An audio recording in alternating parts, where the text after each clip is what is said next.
Hi guys sa mga gumagamit ng Viber. So, yung mga picture at saka mga videos na sinisend nyo po sa Viber, sinisend nyo at natanggap nyo sa Viber nyo ay mag-store po yan sa ginagamit mo na laptop or cellphone. So, ngayon dito tayo sa laptop.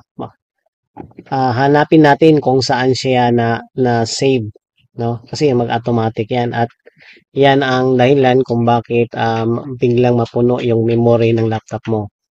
So, una-una, para makikita natin yon at ma-delete natin yon, punta lang kayo dito sa may folder.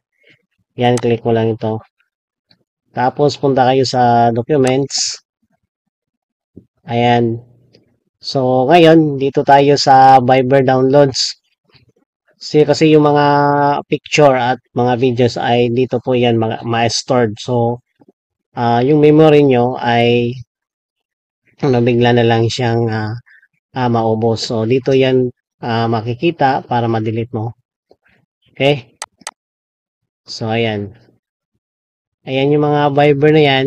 So, delete mo lang yan. Highlight mo lang. Tapos, i-delete. Hintayin mo lang.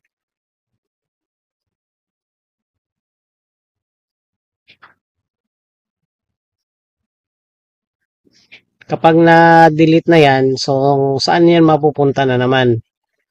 Para ma-delete permanently yung dinidelete mo na mga documents galing sa Viber. Okay, close mo lang to. Tapos punta ka sa recycle bin.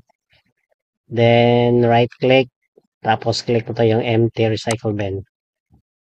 Okay, so are you sure you want to permanently delete all of these items? So yes lang.